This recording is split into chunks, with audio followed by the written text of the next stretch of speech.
to the Indie Wrestling Guy with your hosts, the Hall of Fame referee, JHawk, the not-so-mysterious benefactor, JGold, and the legendary Charly Butters. This episode is sponsored by Capriotti's. I just had their cheesesteak with bacon, and it was delicious. It was $17, but it was delicious. We have a Capriotti's here. Is it the same? Is it a chain? Yes, it's a chain now, yeah. Oh, okay. Yeah, we have one. They just opened one here in Niles, and I figured I'd stop. I wanted a chicken cheesesteak, but they gave me a regular cheesesteak, and it was still really fucking good. So, dude, I had the Jimmy John's roast beef and cheese cheddar hot sandwich with horseradish sauce at when we got to Cleveland on Friday, and it was like one of the best sandwiches I've ever had. Didn't tear your insides up at all? No, I you know what's funny? We didn't even eat that much like the whole day. I mean, we had the Jimmy John's, then we had ate at that bar across the street, McCarthy's or whatever, and I had a chicken cheesesteak, and it wasn't good. But yeah, I'd like a good Capriotti sandwich right about now. Yeah, it was a good dinner. Have not been there yet. No. Yeah, get over there. You had a double header. Yeah, this weekend, JGold. Tell us how you did. In case anybody wanted to know, we left Ohio on Saturday morning at 7. I got a speeding ticket at 8:40 for going 84 and a 70. So now I have to deal with that. And then I got home I was on the road 9.5 hours. I got home at 5:30 at night. Went right to Taco Bell, ate a ridiculous amount of Taco Bell, fell asleep, got up, went to go see Sinners at 10:15, which was awesome. Then I wake up Sunday morning, and I have to drive back to New Jersey to get Harper, who is at a camp friend sleepover at 6:45 in the morning. So I get home from Sinners at 1. I'm up again at 6:45. I get Harper. I bring her back. Then we have a double header. It's 2 games within an hour and 10 minutes. Each game is 15-minute halves, 2 15-minute halves running time, nothing else. And they 12-second play clock. Trying to give 9-year-old girls to call a play in is the hard. There's no way 12 seconds is enough time. That's all I can say. So we ended up losing the first game 12-0, even though we did score on the first drive and they called it back. They said our girl was out of bounds. There's no way she was out of bounds in the back of the end zone. But they called us back. Then in the second game, we were down 18-12 with no time left, and we threw a Hail Mary and scored. And then on the conversion, we just missed the conversion. It's my own fault. The play calling was bad. I should have had her do a delay, the quarterback run a delay where she hands off. Instead, I had her throw again, and she threw the ball out of the end zone. So that was my own fault. So we went ahead and lost one and tied one. So now we have 2 ties and 4 losses on the season. We're getting there. The next 2 weeks is the last game of the season, June 1st. Then the playoffs start June 8th, and then the Super Bowl is the weekend of Father's Day. So I'm thinking if we get our first win June 1st, when we go to the playoffs, we won't have to get trounced by the number 1 seed, and then hopefully we can get our first, we can get a win in the playoffs and upset somebody because our defense was very good this weekend. Well, I'm taking it the league as one of those everybody play in the playoff regardless. Because you're 0-4-2. Yes. Like you're the equivalent of 1-5 right now. Like, you'd be surprised how many teams don't have any are really not winning anything right now. Like most of the teams tie. Like last weekend, a lot of the games were lost tie for the teams that for the 4. There's 8 teams. 4 teams are like lost tie, and we were one of those lost tie teams. So it's a strange league. I don't see what's different from my girls and from the other girls. Like. We give up 1 or 2 big plays, and every time we're close, something goes. Like we had an interception return, and she got stopped at the 1, then we couldn't score. So we get just so close. And I don't think there's that much of a talent difference why we're not winning. So who knows? We would have been 2-4. Should we have won both of those ties? You never know. So JGold, I'm gonna recommend something that we all agree should be used more often in wrestling.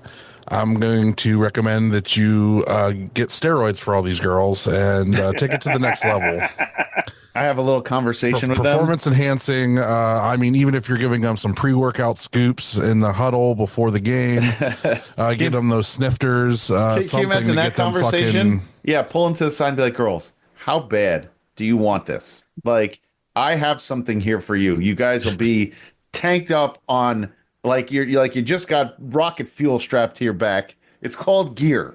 Let me get you into it. You're gonna grow facial hair and not understand why, but it's gonna be great. I promise you. After this game, you're gonna look just like me. Have facial hair, but no hair on your head, and you'll feel just fine. So let's go out there and get this win. So I don't know.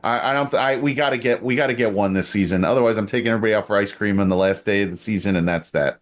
Ice cream with some fentanyl in it, taking them all out. You losers, you can't. You're fucking goodbye. Sleep. you get them the ice cream anyway, but if they win, they get sprinkled. Winners get sprinkled. You would have liked the second game though. So. You would have liked the second game. It was a physical, like one of the girls on the other team, she was slapping the hands away like flag guarding, and the refs didn't call it. My girls were going off. Then one of my best receivers, she runs up the field. The other girl like slew foots her like in hockey, like gets behind her and trips her up. She catches it. She has a welt. I shit you not. It's the size of like a pizza on the back of her leg. I'm like, you got to be kidding me. Then the other girl goes up for it and claims that my girl pushed her in the back, and she started crying. And I was like, my assistant coach, that was his daughter, the wide receiver, and he goes, that coach is really pissing me off. I can't believe this guy is going to start complaining that my girl's pushing when she's carrying a bruise around that looked like she got hit with a boulder in the back of the leg. So we had a little bit of arguing. The first game, one of my other girls, she got thrown to the ground, and she was all busted up, and I ran onto the field with an ice pack. She goes, no, don't need it. I was like, atta girl. Like, it's some of these girls play for keeps. I'm saying, dude, you guys need to get on them roids, baby.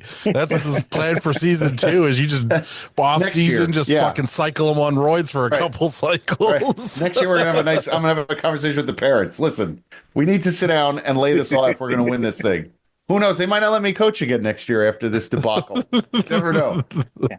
I love the fact that one of your girls went all Angel Reed, tried to pretend that your girl went all Angel Reed and pushed her in the back. Like, right. The other girl's crying that she got shoved, even though my girl caught the ball and ran it. And I was like, we're not doing that. And my assistant coach was like, nope. He's like, he goes, if this guy decides that this is the game he's going to pick on my daughter. I'm like, no. I'm like, don't worry about it. We're not going to I got scolded already for fighting a coach earlier in the season. So I told him, that's not you. So I'd rather it have been me if I started yelling at him, but I decided against it. Anyway, I will fight an opposing coach. Like, I don't. Me care. too. And if my kid's on the team and I'm the coach, then that's free reign. You have free reign to fight. That's just my understanding. Yeah. Anyway, so back to wrestling. On Sunday, we had the Julia Hart signing at Monsters in the Toybox. I saw that. That was so cool. Is she cool? Yeah, it was a good time. Pam actually asked her about the spray tans that everybody gets at AEW, and she's like, I don't know what you're talking about. Like, had a big grin on her face. So the spray tans, my goodness. It was a whole discussion about the spray tans, and then they talked about Cardona's tan and all that stuff. So that was a good time. I hung out. I usually run the door with Stacy, and we talked for like all 4 hours about like wrestling and just all kinds of stuff. So it was a real good time. That's not your place, is it? No, it's my boss's other store. Okay, I was gonna say, why are you working the door when that's your gig? But yeah, no. Pam usually runs the thing inside, and Ryan takes photos, and then we have like Rick and people like run the other register inside. So like we have a whole process. It's all good. I like that. That's cool. I'm glad you guys got somebody. Is she still under contract? Like, what's her deal? Julia Hart? Yeah. She's still with the Hounds of Hell. Mm-hmm. Because she wants to come back with Brody. Well, I like that. They give girls these pushes, and then you never see them again. Like, they're never serious again. That's why I just ask about it, because I wonder how they're gonna. Yeah, I think she's mostly on Collision. Oh, Collision.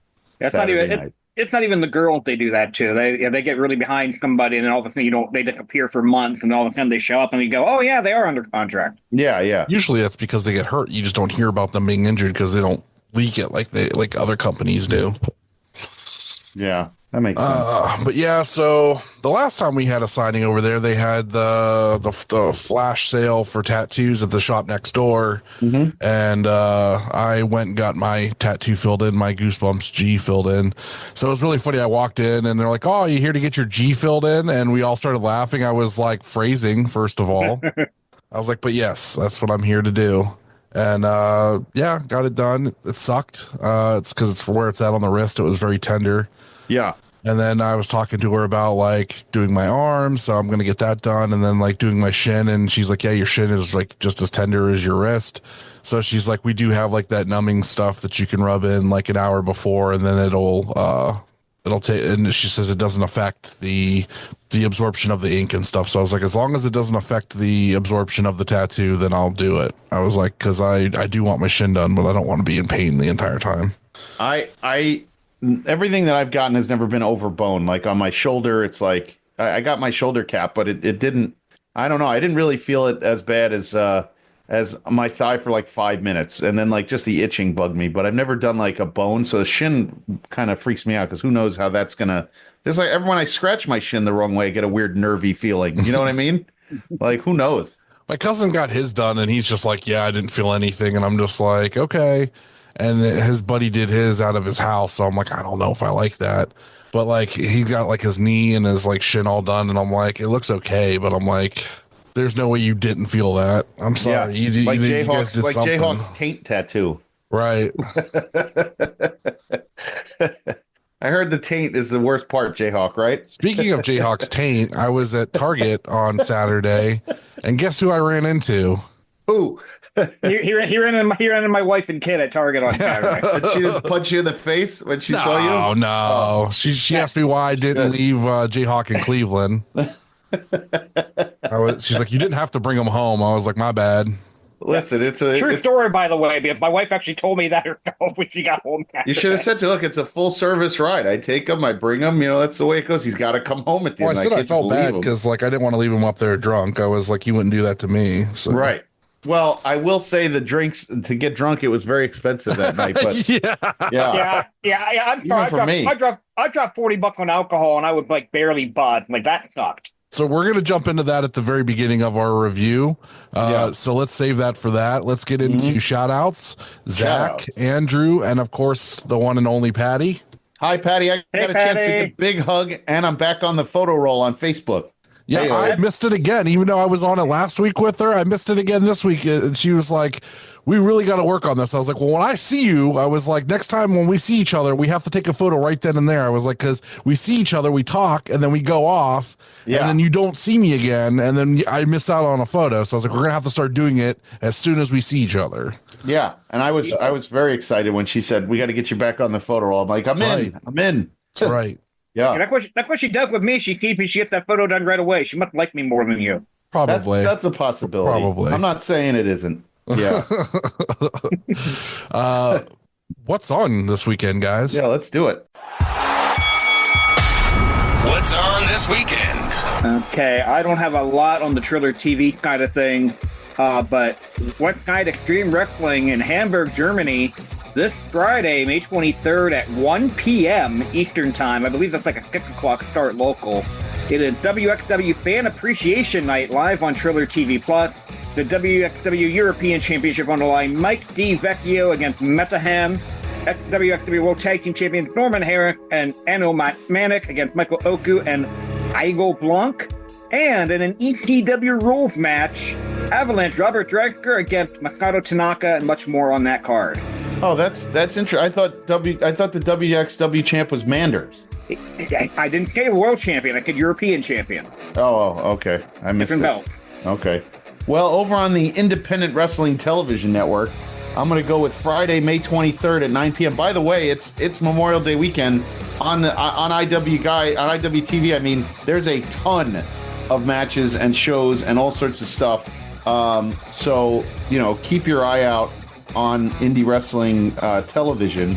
But I'm going to go with freelance wrestling, live freelance, one goal. And it's Isaiah Velasquez versus Steve Bowes cooking, a home cooking versus the new guys for the freelance tag team championship. And for the freelance title, Devin Monroe versus our very own Maserati Wes Barkley, who's coming in a little bit lighter this time around without that title. So we'll talk about that later. But that is all on the Independent Wrestling Television Network this Friday night at 9 o'clock. Here's your weekly reminder to check out 880 Wrestling Thursday Night Fights, 8 p.m. on YouTube at indiewrestling.us. Also, AIW, June 7th, Youngstown, Ohio return. They're going to have Evil Uno, the Headbangers, and Little Guido. Wait, I didn't see that. Evil Uno is on there? I did not see that. Okay, cool. He's right next to Derek. Oh, right. Mikey's on the card as well, so I obviously will be going to that show. And That's very cool. 15 minutes from me, so why not, right? Yeah. JHawk won't be. He's going to another show that day, so he's going to be wrestled out by that time. He working? JHawk, you working? Real Action Pro? No, actually, Mega running not too far from that venue, actually, with a free show. I'm taking my son to that in the afternoon, and it's going to depend on how I'm feeling, whether I go to the AIW that night or not. Like, my son won't go to both shows, and I don't know about him behaving himself in a brewery anyway for 3 hours. No. No, it's going to be a last minute whether I go to AIW or not. If he's drinking, then you have problems. Otherwise, I think he'll be okay. I think the brewery will be okay. I think he can probably hold his liquor better than Jared, too. So as long as he doesn't drink, I think it's okay. Let's give him a shot of Jack, and he'll be all right. He'll be sleeping in the back row. Yeah. My ex used to tell me if I ever need to put the kids to sleep, NyQuil and a hammer. Yeah, that works, too. Yeah, but also Regan sheep my ex. So. Doing a review.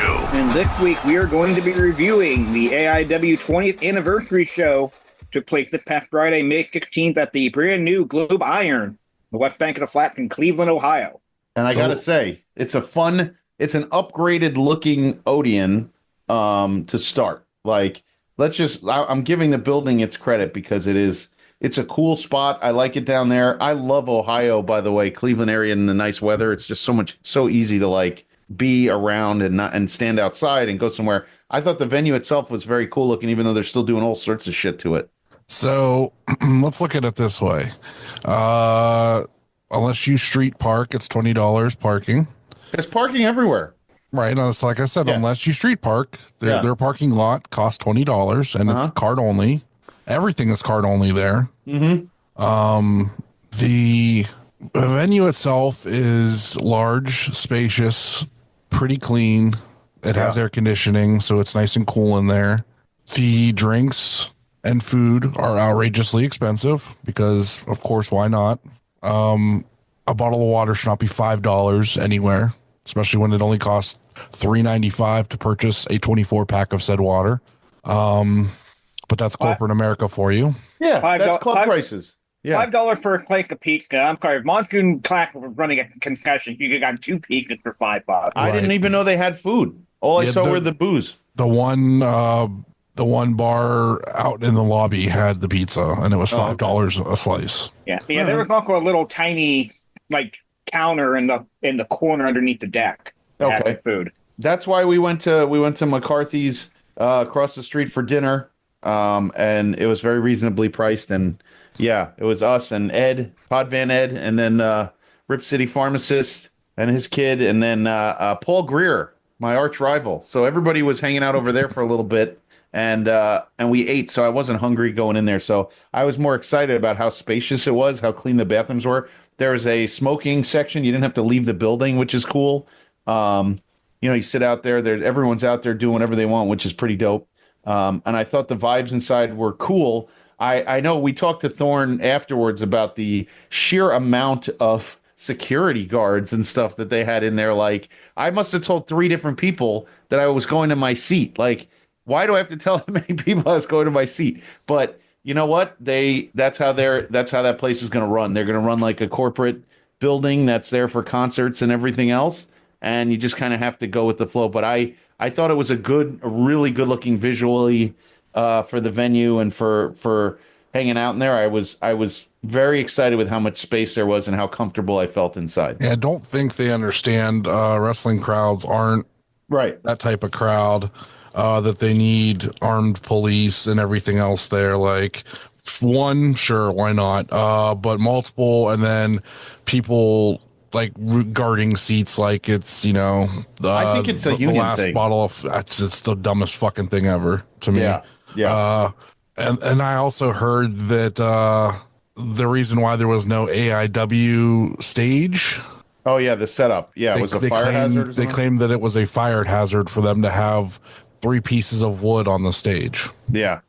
Well, even that's though and there's no again, pyro or smoke or anything electronic that would cause that wood to magically catch fire. So well, I think for the next show they should get one of those vinyl signs to hang from the top up there because they still need their logo up there instead of even if you can't if you know you're going into the Globe and you can't put up the sign the things you might as well get a nice vinyl AIW sign and hang it up over the entrance ramp. something. Yeah.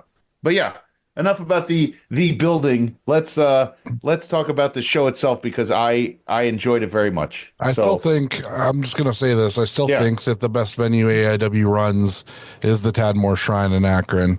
I don't think there's been a better place that I've seen wrestling. It's what indie wrestling is to me is that venue. Even without the camel walls, I still think that it is the best indie wrestling venue. Free parking, concessions are very reasonably priced. You can bring your own chair and everything with GA and everything's right there. And that's like that big auditorium. There's a bar down the way if you want to go there. It's super nice. It's way better than every other venue. One of my favorite parts about the Tadmor is the bar off to the side where they used to show the streaming of what's going on inside. I thought that was such a cool idea and a lot of fun sitting at that bar. But I was glad because you know what, Butters, to be honest, I haven't been back to Cleveland since last August for the SummerSlam show. So I was glad to like be back in Cleveland proper because it's been a long time. So it was cool to be there. I just liked being back there. Going over to old 86 was cool. So yeah, I thought that I was give the venue 2 stars out of 5. I don't know. Okay. I think it needs to. There's some things that need to happen to make me enjoy it more. Like I should be able to bring my own chair if I bought GA. the standing room only. They don't want you in a chair there. They want you in those seats. Yeah, I don't know about all that. All right. I mean, I didn't have a problem standing. There's not a bad line of sight in there, No. but Yeah. Let's do it. Let's get to the show, okay. Mr. Hawk. All right, and we did have our YouTube Freeview match, a 4-way match featuring Shawn Macon, Shimbashi, Malcolm Cambridge, and Tyson Rigg. Uh-huh.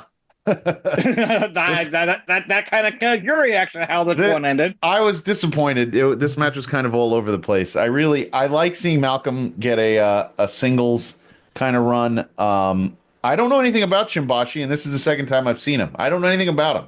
I like him a lot. He's very good. He had a huge crowd with him. He had some really killer spots in this match. He's really grown a lot since the first time I saw him last year. I think He's not an AIW student, right, Butters? I think he might be because I know he's traveled with Dom and Koo places, and I've seen him in a lot of places traveling. Like I know he does Unsanctioned, and he's been doing a lot of. I mean, you don't get on AIW shows that quickly without having some major vouching for you or being a student. So I feel like he might be training there, but I think he also has already had training previously from Canada or where he came from. Like so a Shelby, right? You're right. So I think I don't have official word on it. I'll have to talk to Dom about it to get official word, but I feel like he is at least training there part-time or something for him to be getting on shows and all that already. And I really like him. I've worked with him at Neo Pro once, and he was really cool to work with. So I like him. Cool. I mean, take this with a grain of salt because it's a cage match, and we know cage match is not always accurate. They lift Shimbashi trainer at Houston Karkin, who is kind of like Texas. That's probably where he got his initial training, but I think he is training, if it's not in the AIW, going training in Ohio someplace. By the way, I know we got into this, but I wanted to do this before we started. I know from our show, we wanted to send condolences out to our friend Derek Dillinger on the loss of his father. I sorry I missed it before we started this, but we were all thinking about Derek that night. I was very glad to see him. There were a lot of hugs and good feelings for him going around that night. And there is a GoFundMe there for online. Steve Guy posted it. So just if we just step back just for a second and wish our very best to him. I know this is going to be a really hard week for him. So whoever sees him, when you see Derek, give him a hug, let him know you're there for him. And everybody here is definitely, wishing him well and are here for him if he needs them. So if I could just do that real quick, then we can go back to what we were saying. All right, now that JGold brought the mood down, let's try to pick it back up. I'm sorry, I would have done it before. Derek, I apologize, my brother. I apologize, but yeah, let's go to more. Because speaking of, and if I could say something cool about Derek, he let me introduced me to John Tenta's daughter, who is the one of his trainees now at the AIW school, and she was fascinating. You guys know her? Did you meet her? Yeah. That's so fucking cool. I was like blown away by it, and she was so nice. And she's a chaplain in her shoot job. It's amazing. So she was super nice. I was like, she is too nice to be here, surrounded by all these goofballs and goons. But I didn't want to bring it up because eventually she's gonna come on the show when she graduates and stuff. So it was gonna be a thing. So well, edit it out. It's fine. Well, no, it's fine because it's been reported on wrestling news sites that she was training at AIW and stuff. So I knew she was there. I've seen her. I haven't talked to her or anything yet because I figure the best interaction will be the natural habitat of us talking to her on here and listening to you be a goofy little mark. So listen, there might not be anything fucking cooler than John Tenta. So the more years that go by for us older guys like we are on this show, the more we can appreciate what that dude brought to everything in the business, and to know that his daughter is running in some circles of friends of ours is very, very cool. So, I thank Derek for that introduction. She was super nice. You just felt like a positive vibe come off her. So that was cool. Yeah. So back to this match that the Man Bear Pig Kid. He just doesn't want to get to the end where Man Bear Pig Kid won. Right. He was really trying to avoid it. Right. And it's funny because I almost talked to Man Bear Pig and was like, "Are you finally ready to come on the podcast?" Oh, you should have. I still haven't done it. So next time you see him, get on. Jesus Christ, Riggs. What are you afraid of? I'm going to call you Man Bear Pig Kid all night. I can't help it. That's all I know. Yeah. Honestly, kind of a neat finish. Yeah. Tyke Riggs ended up rolling up both Malcolm Cambridge and Shawn Macon. Cambridge is able to wiggle out of the pin, but Macon cannot, and Malcolm can't wiggle out quick enough to make the cave. So Shaw dropping dudes on their heads in that match over and over again. Yeah. I will say, I've talked about how Shawn Macon reminds me a lot of Kurt Angle, and there's a lot of positive when I say that. But he also might be of Kurt Angle in the fact that if he hit 15 moves in a match, probably 8 of them are ankle lock. I really I get that finishing move, but I really wish he would use it less, especially in an opening match like this. But yeah, he should really try to tickle guys more. Give them underarm tickles or belly tickles, or I think that would work a little bit better for him. Yeah, an ankle lock that doesn't seem to get it done. Belly tickles, yes. Tummy tickles. Stupid. Which is different than tummy sticks, which is what JGold usually plays. Anyway, now that match is over, let's get into the main show. And we open with a rematch of a match we've seen a couple of times. Both Tom Lawler and Dominic Garrini. Yeah, this was fucking awesome. Yeah. This is two dudes beating the shit out of each other. That's how you open a show. You get Dom to open a show, beating up another guy and just going to town, and that's how you start a show right there. You just get Dom and another guy just to fight each other really hard in the middle of the ring. I go to Sam. I'm like, the two guys in this ring right now can beat the shit out of everybody in this entire building if they wanted to. I was like 2 versus the 400 people there. Yes. If it was them versus 400 people, it would be them over and over again. I feel like they would just be like, Tom Lawler is the scariest dude ever. He's so polite and friendly, and then he'll just kill you. So this was a great match. This is exactly AIW at its finest. This was exactly what they needed to kick the show off with. Absolutely no complaint about anything with this one here. They hit each other hard. They did some mat wrestling. I'll complain that my friend Dominic Garrini didn't win, but that's the only complaint I will make. This dude sitting next to us, he was so annoying, and he's screaming at Tom Lawler to take his suspenders off. And I'm like, all right, he heard you like the first 7 times you asked him to take his suspenders off. Will you calm the fuck down? Like, Jesus. Maybe it was his OCD was affecting him. He couldn't enjoy the match because of the suspenders. I mean, the suspenders weren't bothering me none. I would have used it to tie him up or choke him with them. You would think, that would have been a cool move. Like, but Dom and him were really going pure. And fucking wrap him around and make him suckle your breast. Yeah. What is the perv stuff? Yeah. What are you talking about? Suckle anything. I'm just giving my offense. It's a suspenders based offense. It could even be a move for Dom. Grab the suspender, choke Tom with it, and keep wearing them. That's what I'm saying. Get him off at that point. Yes, and if Tom can't get him off, then you tie his hands to his side with him, and then you can beat the hell out of him. If you were Dom, you just beat him up. But they really beat the shit out of each other. Like some of those chop spots and punches. Dom, when he does those open, palm strikes, it was good shit. You need 2 guys who aren't going to be hurt and just beat the hell out of each other. It was I like the counter out of the muscle buster into the backslide. That was good shit. Yeah. It was Filthy Tom getting the win, knee to the back of the head. And then we go to the lady in action. Allison Kay making her first appearance in 4 years, taking on the person she wrestled last time she was in Cleveland, Jocelyn Navarro. What was 4 years ago? Was that the match? Was that Hello Cleveland at the Odeon when she came back? It was the second show of the 2. But now okay. Yeah. It was that something weekend, you might be interested in. Yeah. Oh, right. I was there. It was that weekend. Yeah. Yeah. And they had how long was that match, JHawk? Was it like 15 minutes or something? It was crazy long. I had 14 on the dot for these 2. Okay. They also beat the shit out of each other. Yeah, they did, and it was like it did feel like a super long match, which is unusual because usually like when a match is good, like it kind of flies by. This is a good match. It just felt super long for some reason.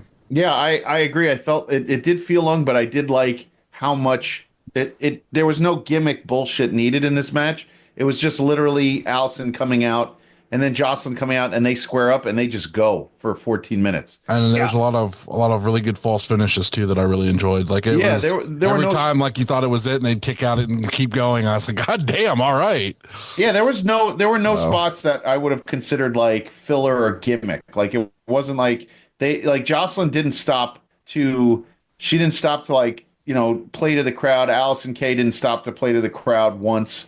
They did their thing. Yeah, she did. What are you talking about? Allison Kay constantly with the pinkies up. Yeah, but the pinkies up is not yelling at fans, blah, blah, blah. Come on. She wasn't like interacting that way, but she was absolutely stopping and taunting every couple minutes. Okay. Every time she did something, it was pinkies up, pinkies up, pinkies up. It's not a bad thing. It would definitely happen, Josh. Yeah. You got a gimmick. You don't have to call the crowd a motherfucker to get to work the crowd. Right. Yeah. All right. Real fun match. Yeah, like overall, it was. Yeah. Good match. Yeah, I thought it was a fun match. Jocelyn Navarro getting the win, and then we go to what I feel was the match of the night in the first half of the show. It was the WXW Unified World Wrestling Champion, the one called Mander, defending his championship against Big Sam Holloway. Yeah. I love this match so fucking much. Match of the night for me. Here, Big Sam, next time you see my brother, you got to give him a shot because he goes, we're standing next to Vic Vice, and my brother goes, we were outside. He comes back in, he goes, who's the guy in the pants in the ring? I go, Sam! I'm like, what the hell? It's Big Sam in there. He's like, he looks like a different person. It's amazing. Like, the way they got him, his gimmick and everything now going, he looks like you take him complete. He doesn't look like Mike Awesome anymore, which upsets me because I like the Mike Awesome gear, but he looks like a completely different person. I'm not big on the pants, but I'm not going to tell Sam don't wear the fucking pants and he'll kill me. I love the fucking obviously that choice is not something of his. That's obviously something that WWE gave him. I mean, that's not. Here's a little tell inside. Him that, but I don't think he's going to ever baseball. listen to you. Big Sam told us a little inside baseball. Big Sam said his mentor, as he works with WWE, happens to be X-Pac. Yeah, X-Pac suggested the pants, and he's been going with it. So I think that's really cool. That's really funny because that's who he got his beard stuff from was X-Pac. So that's good. That's something I do. Great. I think it's a cool idea. So shout out X-Pac. Yeah, shout out to the mentor X-Pac. So yeah, great match. Fucking, I think Thorne loves what Manders brings to the table, because that guy is Dom madness. Manders from last year's the AIW versus the World show was my favorite match of the year, and Thorne said that was up there for him too. This match again, fucking Manders just comes in and you put him up against somebody that'll strike hard, and they fucking go at it, and it's just big meaty men fucking slapping meat hard for fucking 10 minutes, and love it every fucking bit of it. Manders can really take a beating too, and Big Sam too. The two of them can just imagine that following Dom and Tom Lawler. I'm glad they put something in between that, because holy shit, there's only so much physicality you can watch in the ring, back to back. They beat the piss out of you. That slap that Sam hit Manders with, I took a picture of. I was like, he just slapped the soul out of him. It was great. So anyway, good on them. Great match. No surprise, Manders gets the win with the lariat. That's the one thing with the match, with the title on the line. I don't think anybody expected the title to actually change hands. I don't know, man. They had me for a second with Big Sam hitting his finish. I mean, I thought that was it. At that point in the match, it sold me. I bid on it. Yeah, after saying that I didn't think it would happen, I bid on it. Mm-hmm. Yeah, but so good. Nothing was going to be able to follow it. The match that tried, rematch from the first ever AIW show, ironically enough, May 19th of 2005. So we're recording this on the 20th anniversary. Wow. M-Dog Matt Cross against Vincent Nothing. Yeah, the initial discussion you and I had, JHawk, was that it was just two guys that from AIW's past having a match. Finding out after the fact that it was on the first show, I think made it a little bit more special. And stuff like that kind of changed the vibes of the match to me, but I didn't know that until after it had already happened, so I didn't have a ton to say on this. So I have never seen Vincent Nothing live, and I am very impressed. And JHawk told me he was in his 40s. I'm like, holy shit, this dude looks great. Great. He looks like a statue. Yeah, he spent a lot of time doing MMA when he stopped wrestling. So I mean, he's I mean he goes back to the JT day. I mean, he's been around forever. Mm-hmm. But I like this match more than you did live, Butter. I absolutely remember know that for sure. But what I said, for these two guys at this point in their career, for what this show was, this match wasn't exactly what it needed to be. They didn't go out there trying to steal the show. They just went out there and had a good match. Mm-hmm. I agree. It was solid. It flowed. It wasn't overly physical, but it also told the good story. I don't think Matt Cross is that physical to begin with. He's not that guy who's going to come in and his chest is going to be bright red and everything else. But it was a really good clash of styles. And, we were talking in the front row, my brother and I, about what a career Matt Cross had. And at some point, that dude was literally in an airplane 4 days a week, traveling all over the world at one point. I mean, to the fact, I don't think, Cleveland fans are spoiled that he's been in that company for so long. I was looking him up. I can't believe what a career Matt Cross has had. Even from the very beginning, what a career. And the Lucha Underground stuff, how important he was to that whole thing. Just an incredible talent that sometimes we take for granted because his career is winding down. But unreal. And Vincent Nothing just completely took me by surprise because he is a beast. So, but it was Vincent Nothing getting the win. And then we go to the six-man scramble. The captain of the ship, Louis Linden, Quick Draw Shelby Wilder, the megastar Marion Fontaine, Trey Lamar, Dr. Daniel P. Rockingham, and the slugger Austin James.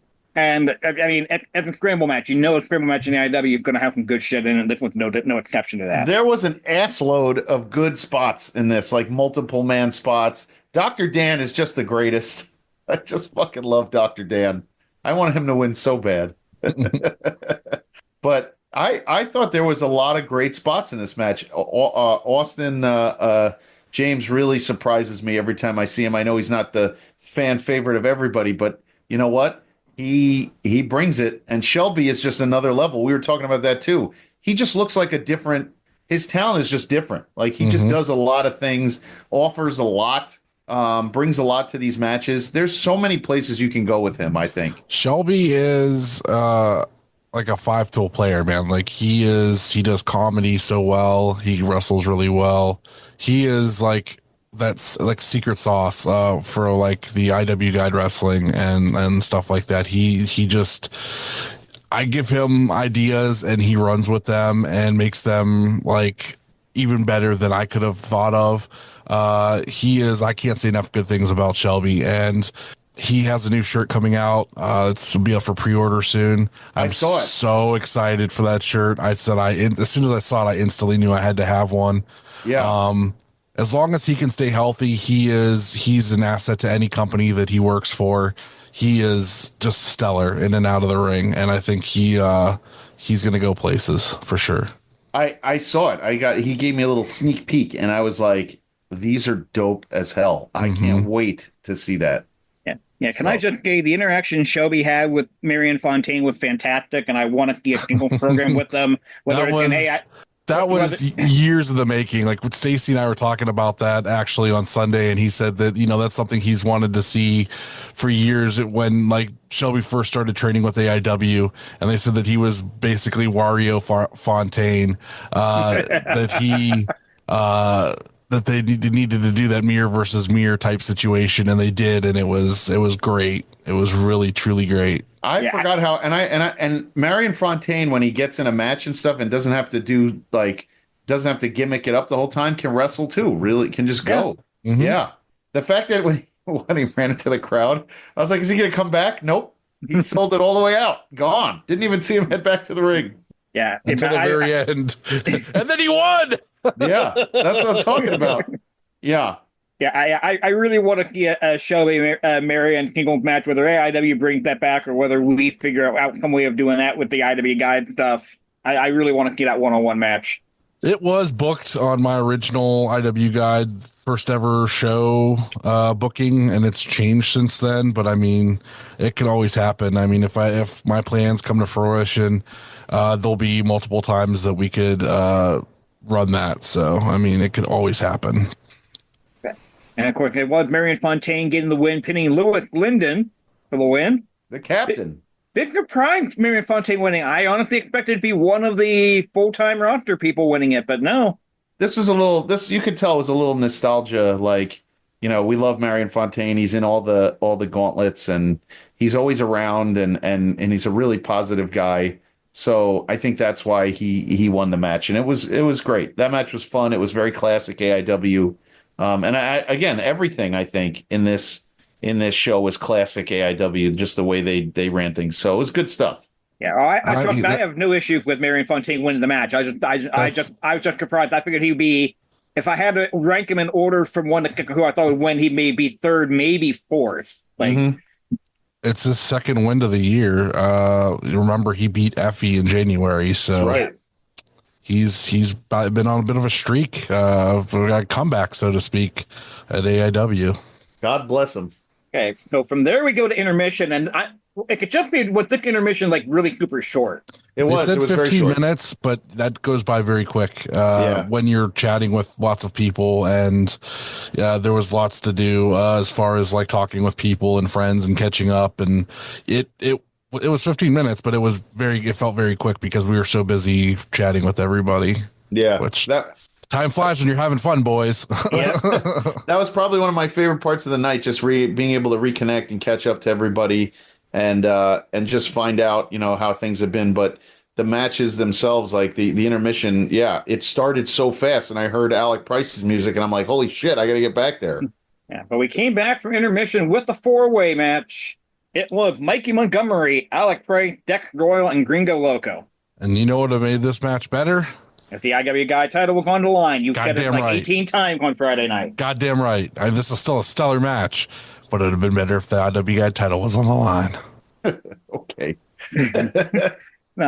Shit, it was great. And Alec Price if JGold would have done his job and made sure Thorne got the payoff from us, it would have been on the line. I didn't see no envelope, brother. I don't know what was going on. Where was the envelope? You were supposed to provide the envelope, brother. I was going to provide the envelope for the horse, for Shelby. Well, you They knew said no. They said no to that, so we were going to use that money for Mikey Shit. for the belt. I guess I was just confused. I thought we were getting the horse. So nobody asked me about the horse, and then the belt conversation didn't make its way in. Sorry, Butters. So disappointed. All right. Well, yeah, this match was so good though. Yeah, cannot say enough good things about this matchup. All four guys busted their ass and did some really cool shit. yep. Butters got his destroyer spot that he wanted. Yeah, so like I want to say earlier this week, I saw a clip of somebody like that did the hand thing and then hits a destroyer like Mikey does, and I was like, well, Mikey usually hits a Meteora or a Hurricanrana. I was like, what if you hit a destroyer? And he's like, oh, I could totally do that. I'm like, you should definitely do that in a match. So then when we got to that point in the match, I was like, oh, here we go. And he did it on Gringo Loco, who I thought would be the best person to take it anyway. So it worked out perfectly. He fucking hit him with it. Then he hit that moonsault into a DDT on Alec Price. He went back and forth with Dex Royal and hit him with the Blu-ray driver and got the win. Good shit, man. That was a good finish. Yeah. Real fucking hot. Crowd was real into it. Yeah. But it was Mikey Montgomery getting the win. We move on there to tag team action. The absolute champion, Eric Taylor, teaming up with the Duke against Chuck Stone and his mystery partner, who somebody told us was going to be John Thorne. I got bad info. Somebody gave me bad info. Even though John Thorne said for a week, even though John Thorne, who kept saying, I'm not going to name names because people it might be because I don't want to spoil it, and flat out said it's not me, but it wound up being Tim fucking Don's first appearance in a couple of years. So get the last Monkey tournament. Tim, listen, Tim, if I could just talk to you for a minute, friend to friend, because I have seen you for the last however many years. Can I please suggest new boots, please? I don't even know what's happening to those things anymore. Is it so difficult to go to Target and get yourself a knee pad so it doesn't look like if you fall, you're going to tear up your shit? Like, I just want Tim Donst to wear boots that look like they won't kill him when he's like doing stuff in the ring. I feel very like uncomfortable about a boot that's just wrapped 8,000 times in duct tape. Okay, let's be honest. I mean, I love Tim Donst. He's got a handful of matches left in him. Why are you going to buy new boots at this point in his career? Well, how about sneakers then? Can we put him in sneakers instead? Just something that looks like they won't fall apart and kill him when he's trying to do things in the ring. I just feel like it's going to tear Are you off. offering to buy Tim Donst some New Balance shoes to wrestle in? New Balance, yes. I have definitely, or Skechers, or something that's more age appropriate. I can help you out, Tim. But he appropriate shoes. He doesn't disappoint. He's just a big man. And by the way, he's very big. He's bigger than Chuck Stone at this point. And like, they're just two huge dudes, and Duke too. I felt bad for Eric in there. He was tiny compared to all those guys. Yeah, of all the things to think about. Yeah, they were a match, but Don's boots, like, what the fuck? That's why I can't help it. That's where my brain goes. I don't know what to do. It just goes there. It's like, you focus in on Tim's boots, and then I don't know what else to do. So, anyway. The dude's body's beaten up. He's wrestled. That was only his third match this year, according to Cage Match. He wrestles like 3 times a year at this point. Like, he doesn't need new boots as long as he comes. But he is going to wrestle at Absolution because he did challenge the Duke to a match at Absolution. So that's just going to be two dudes just falling all over the place, beating each other up with shit. Duke, I'm sure, will take some sort of unprotected chair shot, which I don't want him to do. But yeah. Will Duke have age-appropriate shoes on for that match? Yes, Duke and his age-appropriate shoes. I mean, Duke's boots do look better than Don's do at this point. They do. His boots are awesome. That. Yeah, I give Duke. I'll tell you what. If Tim Donst beats him, he can use that golden boot and replace the one boot. How about that, Josh? I don't mind. Okay, that's not bad. I'm okay with that. Yeah, we're assuming the gold boot's going to be on the line when you say that. I'm just saying, even if he beats him and it's not on the line, he can still take it after the fact and put it on. That's correct. Anyway. But the reason we're talking about Duke and Don at Absolution is the Duke pinned Don to win the match. Yeah. And from there... Gave him a shot in the pecker. That'll do it. That'll get you right in the pecker. Yep. And from there, the match was supposed to be a triple threat match. Of course, Derek, under the circumstances, not wrestling the match, which I don't think anybody was going to fault. So it does end up being no rules between Kaplan and Matt Justice. I will say if they announced on social media that Derek was not wrestling, I didn't see it. I would have liked an announcement in the building to be at the match, what advertised and what can happening. Nobody would have been upset. Jared also didn't like that. He thought Derek should have wrestled and said all kinds of mean things about Derek the whole night while we were there. That did not happen. And said all kinds of just really mean stuff about. God damn it, Jared. Him being a sissy and everything else. That did not happen. I think Derek should confront JHawk the next time he sees him at a show. Right. That did not happen. Give him one right. Give him in the mush. Right. Yeah, right in the mush. Right. None of that happened. Well, listen. They didn't announce. It didn't matter. Nobody said a word, so it doesn't matter. Yeah, and I gotta obviously say, you would have done it if it was your promotion. But as we've established previously, it is not your promotion. Yes, not your cheese, brother. And I will say I was legitimately concerned for Kaplan's life at certain points of this match. So that's how you know this was a good one. I mean, holy shit, did Kaplan throw himself around like that spot where he fell off the top rope through the table, and Justice and him were throwing each other into this chair that was next to us at our side of the front row. And I mean, the unprotected headshots. Kaplan had a knot on the side of his head. It looked like somebody shoved a golf ball under there. Like, I can't even fathom he definitely did not know at some point where he was. And, I worry about him on those matches. But him and Justice, that's just another, you say it all night, another classic. It's been AIW. Super hard for me to watch like a Justice match for the longest because of after the one, there was a show in the Odeon where he was just taking unprotected chair shot after unprotected chair shot, and it was just really like stomach churning. So I didn't watch this as closely as I watched everything else. And, but I did hear from some people that Justice was actually getting his hands up now and has been doing that for quite a while. I was actually about to bring that up. I noticed that. I'm very happy that he is doing that now and trying to protect himself. Kaplan on the other hand, well, Kaplan still a very reasonable person, so I don't think the CTE has leached into his brain 100% yet. But his day's coming where he's going to not want to start putting his hands up. I mean, he does every once in a while, but I hope he does, because you know what, he is invaluable to that organization in general. Like, I just love having him around. Just in jerky alone, not even his wrestling, just his jerky. He sold out again. I mean, like that's madness. How much side money he can make on that jerky? Like madness. Literally, the first thing I did when I saw him was pull out a $20 bill and go 2 bags. What's really fucked up is JHawk never shared any jerky with me the whole way home too. I didn't even know. I didn't even eat any of it all the way home. I had to make sure Comic made it home for my son, or I'd get yelled at. JHawk never even offered me a single piece for driving him home, making sure he got home safe. That's outrageous. So it's outrageous. It's outrageous. I paid for your parking, sir.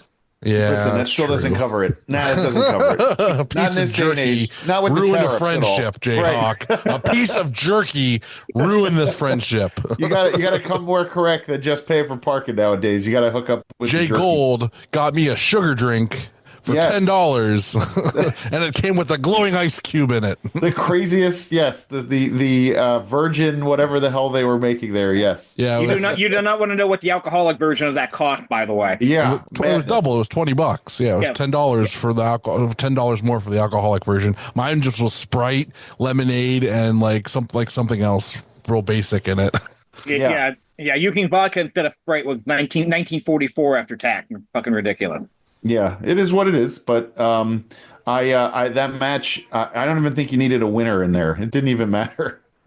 No, they could have just double pinned each other, and I think the crowd would have been fine with it. Yeah, if they both got counted, whatever. The crowd was just eating up everything that was going on, though. So, but it was Matthew Justice getting the win, and from there we get our special guest ring announcer, who did commentary on the stream for a couple of matches as well. Steve Guy returning for one night only. Yeah, to celebrate the 20th anniversary. And I saw him twice. He big timed me twice. Fuck you, Steve Guy. Big time. I've watched most of this show back, and I found it interesting that Steve Guy did the pre-show match. I believe he did the scramble match with the other one he did, and I just found it interesting that he is sitting there in like just a t-shirt when he's doing commentary, and then he comes out and it's like normal for the ring announcing bit, like he did a complete wardrobe change. Yeah, he put it on and was ready to roll. So. Very cool, and it was very cool to hear that again when he called when he introduced both PME and to infinity and beyond. And another classic. These guys can only have bangers together. I don't think it's possible for them to do things that aren't like when the four of them are in the ring. It's always good. We missed Fonzie though that night. Don't know where he went. Well, Fonky was in St. Louis for a convention. I do know that. Yeah, he posted a photo with Abdullah the Butcher and somebody else, and was like, "Oh, this is crazy." Yeah, he posted a bunch of pictures. I'm so sad we didn't get him in Cleveland at the same time. He would hang out with his friend, having a good time, and I'm happy for him. Like, I love that. After just losing a friend, so I mean, sometimes you gotta do what you gotta do. Yep. Yeah. But tag team title on the line, PME, to infinity and beyond. At least the ninth time in AIW, they've had a 2-on-2 match. I know they've had some 4-way and stuff too, so a lot of history between these two teams. Mm-hmm. And they did everything to each other, including using the other team's finishers against each other at various points. Of course, this is. They said it was their love letter to indie tag team wrestling, and I thought it was pretty good. I got a nice hug and handshake from Papa Pep while I was there too. Very happy to see him. It's been a long time since I've seen Papa Pep in person, so it was cool. Yeah, I got to see Alabama Dan, and of course Young Ed, hanging out with Young Ed for a little bit. And always love talking with Alabama Dan. He said he may not be going to many wrestling shows after that show, but we always have really good conversations. So I always enjoy talking with him. Alabama Dan was at the after party too. We had a chance to talk to him for a bit. But it was a very felt like a very homecoming type of night with that 20th anniversary. So it was very cool. But this match absolutely felt like I keep going back to mentally the Absolution where PME won that, and remember how everybody was behind PME for that match. And remember they had like I think Papa Pep handed out those poppers, and there were streamers in the ring. That was like one of the happiest I've seen the crowd. And when those two teams get together, the four guys, it brings back a lot of those really fun memories of where the good, the underdogs finally get their chance. So that was a good match and a good way to kind of remind people how good that the AIW tag team division was. Yeah, really good stuff all the way around. It was PME getting the win, retaining the championship, and then afterwards, Trey Lamar and Tyler Jordan, along with Nipsey Nash there, get it involved. That looks to be, at least at an upcoming show, if not Absolution, that looks to be our next program for the title. So that was an ongoing. Okay. It's been an ongoing thing. I mean, they had their shot, they lost, but they thought they won, but they reversed the decision. So it's been an ongoing thing. Like they're the new hot tag team. They're moving up the ranks. They get to PME, who've long time good guy champions, and it's kind of a weird. It's hard to like not hot shot the belts onto the bad guys and then have PME chase. That's like the easy route. They're doing something different with it, which is cool. They're trying to do not make it like such an obvious thing and like the same old rigmarole. So yeah, good on them trying something different and like having this heel team chase the face team, which is a little bit different of a scenario. It's pretty nice. Yeah. Then from there we have our main event: the Intense champion Wes Barkley defending against Matt Cardona, special guest referee Josh Prohibition, who main evented the first AIW show 20 years ago. Very cool. A lot of moving parts with this one. Yeah, there was a lot going on in this match. It was. I don't think you could do it any other way because you don't want to. There was no way I thought Cardona was going to actually win because of how few and far between his visits have been back to AIW. But then I also thought in my head, well, maybe they are going to give us something crazy. They still gave us something crazy. It just didn't have to be with Cardona, which is good. But J Pro. Really, he switches it on a dime. I'm impressed with him. Yeah. J Pro's always been good, and this was he does a good job as referee. Barkley got the win. 1, 2. Fuck you. I'm not counting to 3. He does universal symbol for money. I'm like, okay. I mean, him fighting with Cardona really doesn't make sense. But when he does the money thing, okay, it does make sense. Yeah. I don't like Cardona, but I like his money. That's perfect. Yep. And then West ends up getting the win anyway, thanks to a second referee coming out and making the count. Jay Clemens. But the real story comes after the match. out come Isaiah Broner, beat the crap out of Wes Barkley. It looked like J-Pro going to be Isaiah Broner's manager, which I'm all for. I like this idea. He took the belt, didn't he? He took the belt with him. Yeah. J-Pro claims that he awarded the title to Isaiah Broner. I'm pretty sure that is not official. I'm sure Matt Wadsworth will correct me if I'm wrong on that, but I'm pretty sure that's not official. I think going to be a Barkley's the champion, but Broner holds the physical belt type of thing. And I'm going to make the prediction right now. I think by the end of Absolution, I think, hey, Broner's going to be your intense champion anyway. We may as well just keep the belt. It's a great way to use Isaiah Broner. He is perfect in that role, and I think it took them a little time to figure it out. He had a nice run with the world title, but as a face, he got so over as a face, but now as a heel, he can really be the problem. So. Yes, I love it, and I loved. And did you guys stick around when J-Pro just ran everybody down in the audience? Oh, yeah. I did hear him say some things that I was really afraid he was about to cross a line, and he didn't, thank God. But that was the greatest. He got very, very close. Yeah, he was amazing. He tore everybody apart. And people, if you weren't there, it's hard to even. He literally picked out each person, and he went off on each person that was like looking at him as he had the mic in his hand. It was fucking great. It was great. So, if you're going to have J-Pro as like the annoying heel manager, he did it. He solidified himself with that rant he went on. Yeah, I hope, I actually hope that is the long-term thing. I hope J-Pro can be around every show or close to every show, and that he plays that heel manager. Mm-hmm. Yeah, and I know J-Pro said he's retired, but if he gets the itch, then he can come in and come up against somebody. And I was just gonna say, what's retiring in wrestling, right? J-Pro's retired, sure.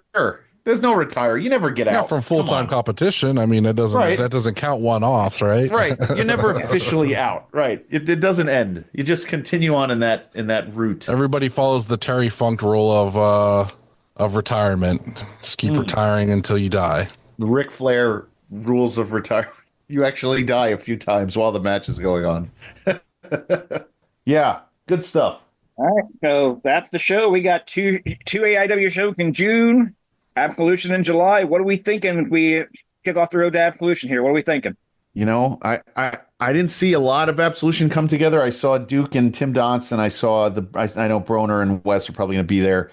I don't know. I thought Chuck was Chuck wrestling Eric at Absolution. Is that where they're doing that again?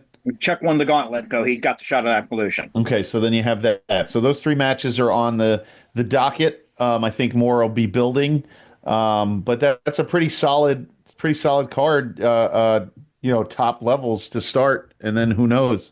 Okay, what are we thinking about the show? Thumbs up, thumbs down? Oh, I give it 4 out of 5, whatever. Yeah, 4.5 Jimmy John's cheddar and cheese hot toasted sandwiches out of 5. I'm gonna give it 3.5 Capriotti's sandwiches out of 5, only because the IW guy title wasn't on the line in that 4-way.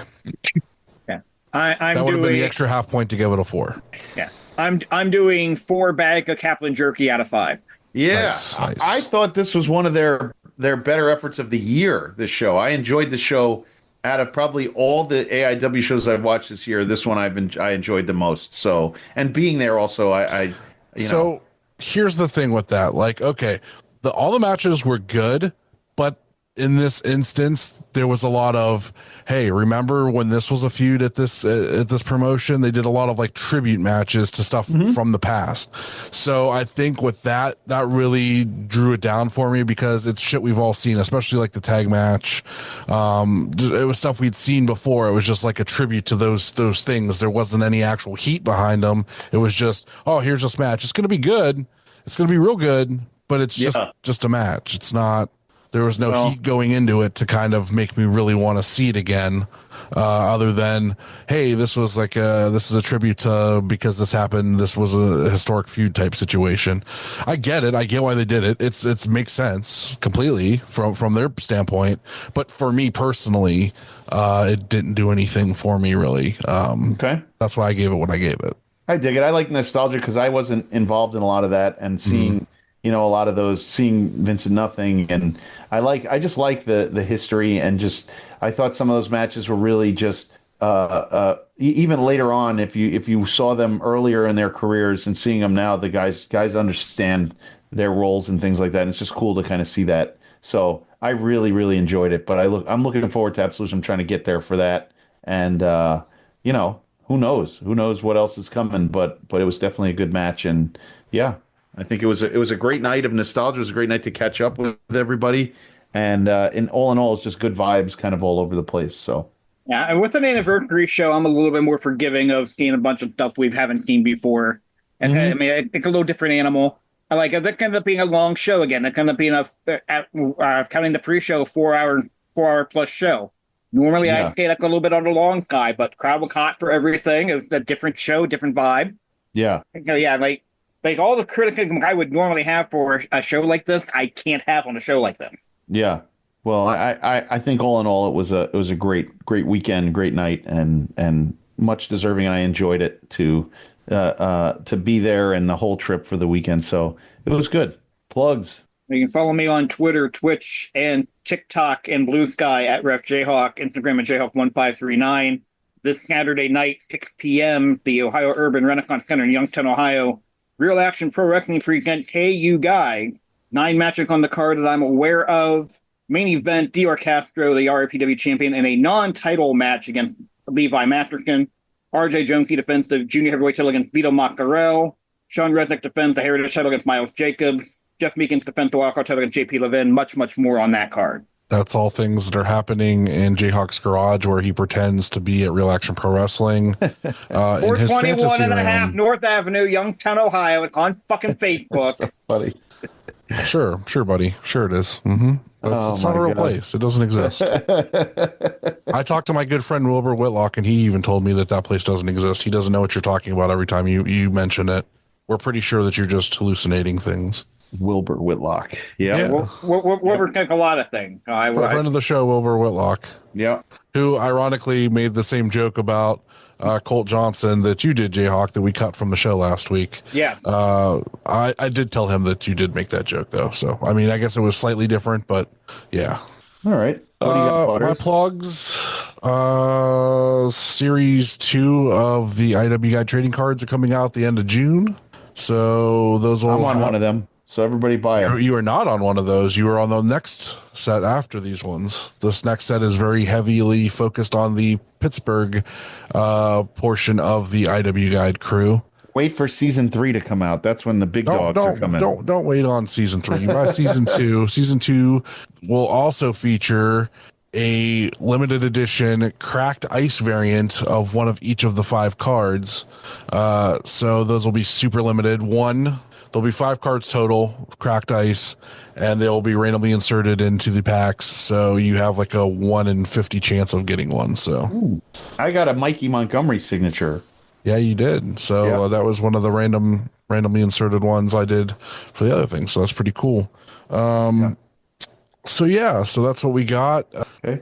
Well, you can find me on the Twitter and Instagram at JGold12. I'm on there doing whatever, and we're all gonna next week. Well, I guess we're gonna check out the ETU show. So if everybody wants to watch something for next week, the ETU show on IWTV is there, and it was awesome. And I'm sorry I missed it. Rate, review, and subscribe wherever you listen to us, and our Twitter handle IWGuide1, and our Blue Sky handle IWGuide, and patreon.com/IWGuide. Don't forget about the merch store over at brainbustertees.com. Check out our friend Will over at Gorilla Press Apparel. Listen to our podcast friends and check out the network we are on, the Main Event Wrestling Network, Wrestling Junkies on the Mark Wrestling Podcast, and tomorrow night, 10:15, NXT Night Shift with me. It's a live call-in, comment, and everything else. So if anybody wants to join, you sure can. And also something cool, this weekend, the Main Event Wrestling Network is doing a 24-hour stream. So it's going to go on starting at SmackDown on Friday night and go till Saturday night's main event. And what we're going to do is everybody's going to kind of jump in and do a few hours here and there. I'll be on with Tim from Vicious Rants from 11 Eastern to 1 a.m. in the morning. And then I'm going to kick off the morning shift, like in the old WFAN radio. I'm on from 7 to 8 in a.m., and that's 6 to 7 Central Time on Saturday morning. I'm not sure what I'll be doing, so maybe Butters or JHawk will wake up and do some radio with me. I won't get up early, but I'll come on late with you. Yeah, we'll figure that out. Yeah, 11 to 1 with me and Tim. So anyway, check out our other friends at Odds with Wrestling. The card is going to change the Super Fantastic Podcast and Marks with Mikes. Our other friends, Time Capsule Toys, Toy Hio, Rubber City Toys, Neo Pro Wrestling, and Pally's Beef Jerky from our very own Kaplan. Once again, great to see everybody at AIW on this weekend and in Cleveland. It was a great night to be in Ohio. So that's all I got. Life's short. Watch more indie wrestling. See you. Don't forget to review and subscribe wherever you listen to us. Find us online at Facebook and Instagram at The Indie Wrestling Guide. And on X or Twitter at IWGuide1.